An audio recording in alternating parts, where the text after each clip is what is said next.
Hello, welcome to Game On, your new rapid-fire hot take podcast from the team here at Daily Record. Every Friday we bring you the best of Scottish sport and beyond, and all in bite-sized chunks. I'm Michael Gannon, and joined by Gavin Berry. We'll be tackling the big issues head-on and against the clock. There'll be no messing about as we get to the point before the final whistle stops us in full flow, Gav. Welcome to the show again. The men in black here. Morning, yeah. Apparently it's quite slimming. Slimming guy. Which I think for us too is probably a good thing, isn't it? Really not working. It's not, they're not magic shirts, are they? But anyway, listen, without further ado, let's crack on with the big issues of the day. Okay. And our first topic is a hot one. Mm-hmm. Kyogo, Celtic striker, is it time to say goodbye? I think it probably is. Celtic it's a sore one for Celtic fans. No sooner had they qualified for the Champions League playoff and news broke of Kyogo appearing to be on his way out. But I think if we're brutally honest, Michael, he probably hasn't been the same player this season, maybe even for the last year. He's not the player they bought. You know, they're talking about a £10 million fee. That's more than double. Do you think it's a good idea to sell the Celtic's best striker in the middle of the January transfer window? Well, Celtic have been great at doing that, Michael. You know, selling at the right time. The guy has scored 85 goals for Celtic in 3.5 seasons. But I'm telling you, he's not the same player they bought. He's 30 years old. They'll double their money on him. You know, I think Ange Postecoglou said, don't get too sentimental. Fans, don't get attached to your heroes. So I think it is a sore one, but it makes business sense. Yeah, but sometimes, I mean, Celtic are still, they're now in the knockout stages of the Champions League. The title's still, I mean, technically there's still. Your key. They're in it. They've done it. Done it. Would they've sold them if it was still hanging in the balance? The thing is, as long as Celtic have got a replacement lined up, yeah, I think supporters in general will accept it. As you say, listen, I'm playing devil's advocate. 10 million quid for a guy who just turned 30 this week. Yeah. It has been, the feeling we've been getting around the club is he has been kind of looking at his options and thinking about time for a wee change. Maybe the player, I mean, Brendan Rodgers said himself a few weeks ago when we were asked about this, he dropped a big hint at that point in time. He says, listen, if people don't want to be here, they can go. Yeah. So I think he was laying the foundations at that point for this happening. Yeah. Maybe that's been a factor in his performances. I think he's been performing fairly pretty well. I mean, as good as maybe not quite. I think the way the Celtic play now is slightly different. It's maybe not quite. I mean, remember his first couple of seasons he had he had Jota and Leon Balogun who hit the byline and got it across, and he scored a lot of similar goals. That kind of hit the byline, tap ins from inside the 6-yard box. Celtic don't play that kind of way anymore. They've got inverted wingers and all this kind of stuff. It slightly changes the way he plays. Yeah. Best since Larson? No. At his peak? Best since Gary Hooper. Ange Postecoglou needs to take a lot of credit. Obviously, he's the man that signed him, along with Yutati and Maeda coming from Japan as well. All been great, but Ange Postecoglou, is he being found out now in the English Premier League with Tottenham? Struggling? Wow, who doesn't struggle at Tottenham? I mean, look at the list. Look at the list of managers I've had through the years: Conte, Mourinho, all these guys that have been in there, and they've all struggled. At some point, they're going to realise that there's bigger issues at play at Spurs. Yeah. I mean, you look at his season last year. The first half of last season, he was spectacular. I mean, there was talk about a title charge and all that stuff. The punters were all on board. They're on the Ange bus and all that stuff. So you're blaming Spurs? He's been dragged into the Tottenham Hotspur blender. And you look at his injury list as well. I mean, he's got 13 fit players every week at the moment. That's partly his fault. That's that style he plays. Remember at Celtic, players used to be dropping like flies with this heavy metal football. So he's to blame for that as well. Wow. And he's been arrogant in his post-match press conferences. It's getting to him. Well, it's clearly... Or is it arrogant too? Is that unfair? Yeah, well, listen, it's coming across as slightly arrogant. No, it's not. He's not coming across great. But fans love that. I mean, listen, there's nothing supporters love more is seeing a manager giving it tight to journalists. Yeah, as we both know, Gav. But then, listen, having dealt with Ange for a couple of seasons. Yeah. He's not a guy who's going to be high-fiving, hugging reporters at any point in time. I don't mind if he gives it tight to you. Well, I had a few times. He likes to you. I had a few of the mates. You get a mate, if you ask a stupid question he doesn't like, you get all right, mate. Yeah. He's clearly feeling the pressure. I think it's a tough environment. Yeah. I think he has been a little bit naive in trying to kind of continue his own kind of unique style down there at a club. against the best teams in the world. I mean, they're playing that a really tough environment, Mick, really unforgiving environment. Michael, he spent £350 million and he couldn't beat Tamworth over 90 minutes. Don't give me Premier League unforgiving environment. Tamworth! Oh, listen, that was a cup tie. That's like the romance of the cup. So that's and all that okay. Stuff. Yeah. I think, listen, we don't want to hound these dreamers at the game, do we? I mean, every manager seems to be the same at the moment, and it's like he's a bit different, and it's going off the rails. He's been really unlucky with injuries. I think they stick with him. He's lost almost half his Premier League games. Anyway. Yeah, Another one that's struggling in, Mick, is Andy Robertson at Liverpool. Are we going to just write him off as well? He's on the wane. Do you think it's time for him to move on? Surely not. I mean, I don't think so. I think he's still got a part to play at Liverpool. Yeah. It's slightly concerning, obviously, that Tsimikas has come in and looks to be the kind of preferred choice for slot in there. Yeah. Andy, he's turned 30 now as well. It's a guy who's won everything at Liverpool that has to be won. So is that not the time to leave then? He's got 18 months left in his deal. Liverpool looking good to win another title. That would be second. Is that not the time? Do you not go? Because you've already got fans saying, oh, he's on the wane. And if Andy Robertson is available for transfer, there'll be a queue at the door for him. Well, what I was going to say, actually, Celtic better not going for him than Tierney. Well, that's a controversial one. Both of them? They both play the third for Scotland. Both, yeah. Listen, I think Andy Robertson will have a massive queue of Premier League clubs at the door. Yeah. If he's available for transfer in the summer or now, there'll be a long list. Half the Premier League in England will take him on, no bother.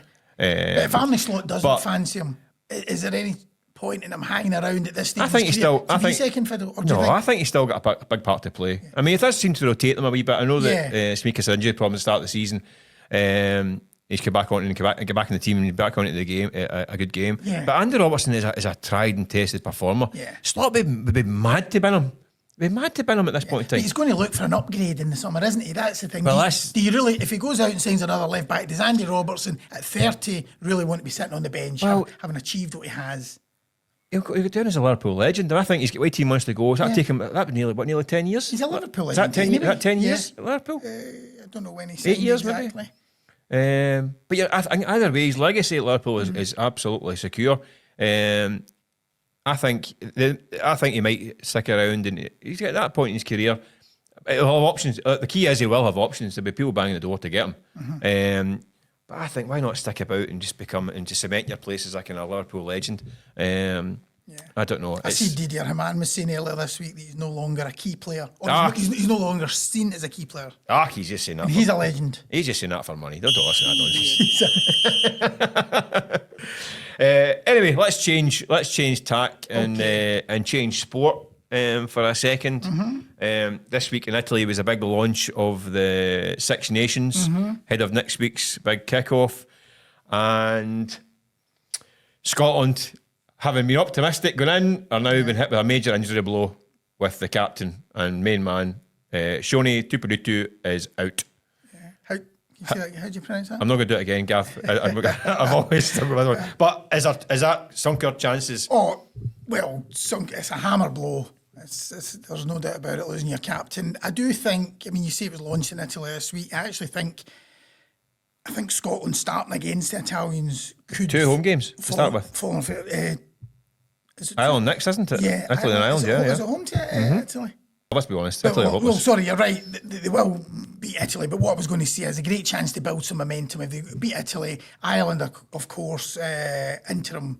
They've got an interim manager, haven't they, with Andy Farrell? They've got a lot of talent right enough, haven't they? They have. Yeah.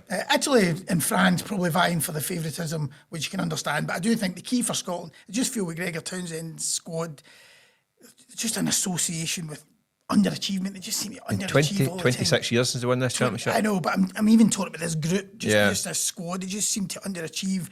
And they've got the talent there. They've got, obviously, the likes of Finn Russell's the obvious one. Yeah. They've got world-class players in there. But I think, as I say, momentum could be the key. I think always is the Six Nations, isn't it? Get a good win against Italy. Ireland under an interim manager, we don't know how they're going to be. If they get off to a flyer, 2 wins, and build from there, you don't know where that can take them. Who knows after that? There's no doubt it's a major blow, though. I mean, you're talking about a guy who in the Autumn Internationals blew up. I mean, it exploded. It looked every bit the world class player. Continued to form with Glasgow. I mean, I think he still looks a shoe in for the Lions tour in the summer. Yeah. So we're talking about a guy who is proper world-class player, and we're going to miss him for the campaign. So I don't think we can underestimate how big a blow that actually is. But fingers crossed we can get a good campaign. It would certainly be a blow if Rangers lost Hamza Igamane. He's been one of the shining lights this season. I know it took him for a while to get going, but what kind of offer would it take for Rangers, do you think, to sell him in January, this month? Well, this is the thing. I mean, listen, you've got to sell players when their value is high, but you've got to think that Igamane is going to get better. I mean, he's a young, raw striker who has had an exceptional run of late. Really looks good, really sharp. I mean, scoring goals. And you think a £10 million bid comes in, it's going to be very tempting. Yep. Really tempting. 10's the figure I had in my head. £10 million now in the grander scheme of things is not a lot in the world of football. No. I mean, really? I mean, I know we're talking about £10 million for Kyogo. Yeah. He's 30 years old and it's his last big move, probably. But Michael, you're saying that Rangers aren't like Celtic in terms of transfer fees that they have brought in. It's not like they don't often get them. So no, to get 10 or 12 for them would be good. I mean, you go back to Nathan Patterson, similar kind of fee. You know, it hadn't been that long in the first team either. You know, Rangers need to start getting those kind of fees in that can help them reinvest in the squad. I get that, but it's also about timing the graph correctly, because if Igamane continues in the form he's going on, does well in Europe, Rangers go on a little run in the knockout stages in Europa, get to the quarter final or something like that, have a good couple of performances, perhaps win the Scottish Cup, maybe narrow the gap in the league, whatever. All of a sudden that £10 million is £18 million, £19 million, £20 million, because £20 million, a team in England, they chuck that about like sweetie money. But Michael, it can go. So you double your dough. So that rather than getting 2 players for your 10 million, you can get 4 for 20 million. Okay, so it's about timing it properly. You're right, but don't go too early, but don't go too late. But that's the trick. That's the trick. The opposite can apply in these situations. I always think back to that Alfredo Morelos bid from Lille, 17 million, which Rangers rejected, and he walked out the door for nothing. It's slight. What are you going to say? That was different. Again, that was the graph. Was meeting the different points with Morelos. That was time to sell Morelos. He had done his job and had 3 or 4 seasons, done really well. He was in form. Then you sell. Yeah. If you think Igamane is going through a purple patch, and that's it. Sell him now and then deal with it. If you think he's going to get better, keep him making money from later on. Yeah. One guy that Rangers fans would not be sad to see go would be Cyriel Dessers, but I see his Nigeria teammate this week, Leon Balogun, was actually hitting out at the fans for some of their treatment of him. They'll booing him on and the sarcastic clapping when he's gone off. It had a right go at the fans. Unusual for a player to be so outspoken. Yeah, he also listen, I think also he also talked about how much he loves the fans. There was a bit of both, wasn't there? Because I think Balogun is well regarded by Rangers supporters. He always speaks his mind. He's a good guy. I think in the dressing that's room. Why Rangers fans respect his opinion. Yes, I think so. And I think you can understand a teammate. The last thing you want to hear is your own teammate getting a hard time for your own supporters. Especially a guy who I don't think there's ever an attitude problem with Cyriel Dessers. I think if he's moping about and not doing the work, I think you would think, well, I can understand why supporters are venting their frustration. Yeah. So it did seem to me, it does seem a wee bit harsh and a bit counterproductive to be kind of like sarcastically clapping him and kind of giving him grief. You're right. Here is a guy who you cannot fault for effort. I mean, whatever you can say about him, he misses. I mean, Fraser-Borough last week was a prime example. he misses that sitter and then scores a hat trick. But I think actually fans, I think they're desperate for him to succeed. They would love him. Yeah, because he's a really likeable character. Yeah, absolutely. Total enigma. Yeah, I mean the goals. Even they said last week. That's a great example. I mean, misses. I think a lot of side flag went up, but saved his blushes a wee bit. Yeah, but you look at the tries, like how has he missed that? Yeah, and there is chances when you think, how has he not put that ball in the back of the net? I mean, like, Olympiacos, you have he misses a glaring one, and then then he pulls the ball out there, does a quick turn, sticks the back of the net. You think he's got that ability. Yeah, this guy top scorer in the Europa League a couple of seasons ago. Yeah. So there's clearly ability there, but he is a bit literally hit and miss. Yeah. But I think he needs support from the stands rather than a bit of abuse. I think it would be more productive if they get behind him.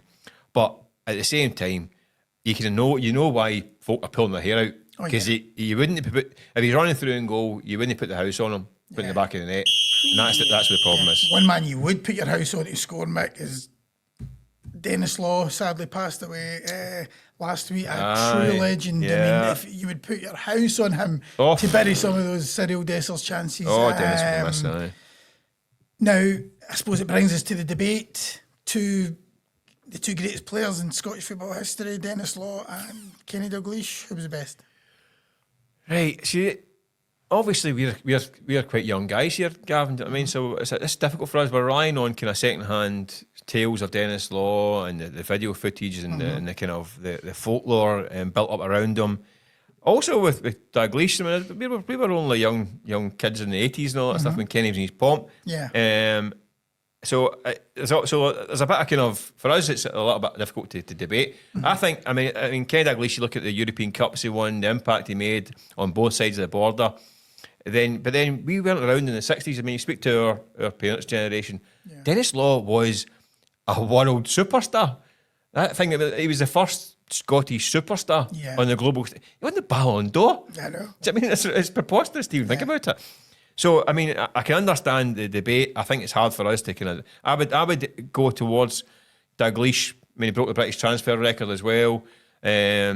Purely because I think the game is changing and a more modern style. He won all the European Cups. Yeah. But I can totally see why Denis Law would be seen by different generations as being the man. I think the best way probably to sum it up, I've seen people saying it, some of the articles that have been written about him this week on Denis Law is probably to say that Denis Law was a better goal scorer, but Kenny Dalglish the better all-round player. I mean, they share the record for 30 goals for Scotland, but Denis Law managed it in half the games. So, but Kenny Dalglish was a better all-round, different positions. Yeah, I think that's a fair assessment. I mean, Denis was a world-class finisher, wasn't he? Do you think, I mean, you talk about him being unique and first player to win the Ballon d'Or, do you think we should be naming stands after him now at Hampden? Is it that? I do, I think it'd be a nice touch. I think so. Denis Law at one end and Kenny at the other for a start, and then go for there. Yes.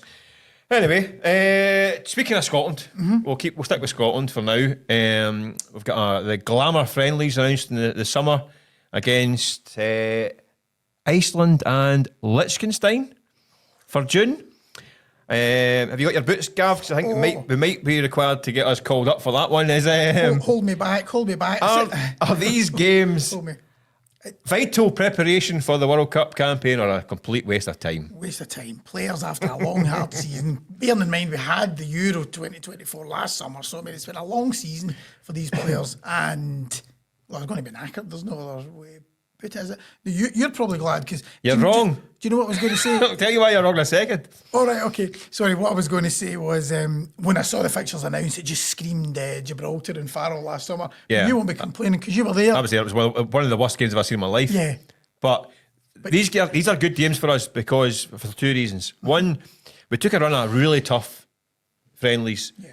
Before the Euros, didn't work out well. We lost them all, and it tanked our ranking and our coefficient and all that stuff. Yeah. We could do with bumping that up again with a couple of wins. These will do the job for us, get some points back and go in the right direction again, so it helps further seeding down the line. This is what Wales done, by the way, 10 years ago, and they played against all these Diddy teams for about 2 years and got their ranking up, and all of a sudden things worked out for them, and they got in that virtuous circle, easier groups, etc. Then they start qualifying, then they get ranking again, and that's what we want to be in that circle, taking on France and England and all that stuff. No thanks. Yeah. But actually, a lot of them will be involved anyway. The big guns will be involved in the Nations League, won't they, around that time? So not a lot of the real big guns anyway. will be available. Yeah. Also, listen, I take your point. Yeah. I mean, Steve Clark better be braced for a lot of phone calls when he's the initial squad. I would love to see the initial squad and see what ends up. Yeah. Because there will be a lot of players pulling out. The likes of Lewis Ferguson will get benefit, won't But these are games that you might dig out. Might only take one or two guys that turn up who maybe are down the list. Maybe a younger player, maybe a Lennon Miller or somebody like this. Okay. And they go and play these games and they think, you know what, that Scotland shirt fits them perfectly. And all of a sudden we've got a new player. So I always think that these games on paper look like a bit of a waste of time, a bit of a kind of, but could be star makers. Tell you one man that like it, John McGinn, because he could maybe get the 10 goals he needs over those two games to draw level with. I'd be amazed if John McGinn turns up. I'd be absolutely amazed to see John McGinn there. Anyway, but back to club matters. St Johnstone, toiling. Did get a win in the cup at the weekend against Motherwell. A good win to get them in the next round. They would rather have 3 points in the league, probably. Is it too much for them to pull off a great escape? You know what? I'm not going to condemn them just yet. I think there's still hope. 9 points to have. 9 points is a big gap, and the teams above them are all capable of getting results here and there as well. There's no one really tanking around them. Yeah. So I mean, to get 9 points more than the teams above them is going to be a big ask. But they've got goals in their team. They have got goals, St Johnstone. I mean, the problem has been at the other end. The defending this year has been, abysmal. Simon Valakari, his style of play has been a wee bit risky at times. Even against Rangers before the cup tie. I mean, they're trying to play the ball at the back, and the shot itself on the foot so many times with no toes left. I mean, it was ridiculous. But they've got goals in the team. They can pose a bit of threat, which that gives them a bit of hope. If they can shore up the defence the next few weeks and keep being an attacking threat, United might just start chipping away at it. I mean, it's going to be a big ask. We're interesting. They failed in their bid to get Roman Eremenko. I was just about to say he's not going to be able to help them. No. Is that Brexit? We're blaming Brexit for that. I think it didn't get a work permit because I think he's 37 years old. He's playing the Champions League. Yeah, but he also spent 2 years. Also got banned for 2 years for taking cocaine. Well, that's true. So there's a few issues.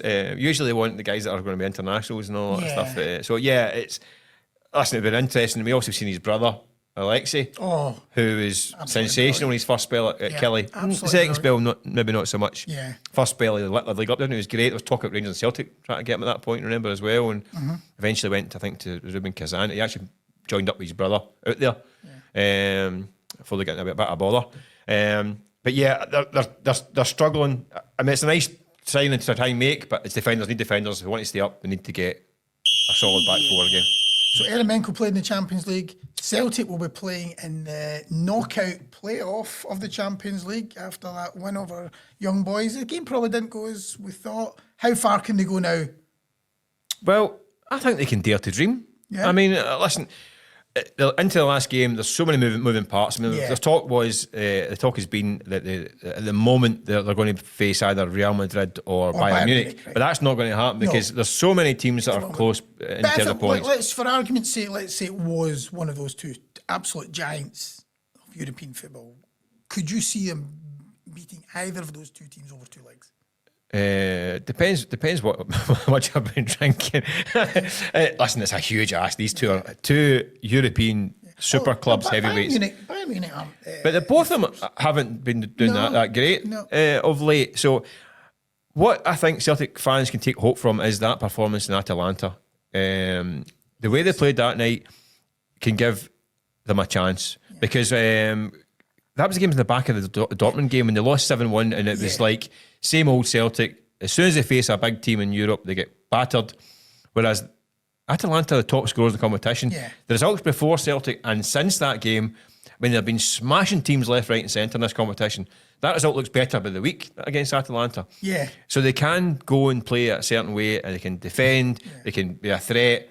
I think they can go into that underdogs, but they can dream. Yeah. So it's the away performance against Atalanta combined with the home performance against RB Leipzig. Yes. Over 2 legs against any of these teams. And as you say, it might not be Real Madrid or Bayern Munich. That'd be an unfortunate draw. But there will be kinder draws there. Yeah. But the way it's going to set up, you could replace one of these teams. Celtic could win in Aston Villa and jump up, and then all of a sudden the team that replaces them and they play them anyway. Yeah. So it doesn't really matter. There's not going to be an easy draw in that knockout phase. Listen, they might get the result of Aston Villa and manage to sneak into the top 8, which would be incredible. Yeah.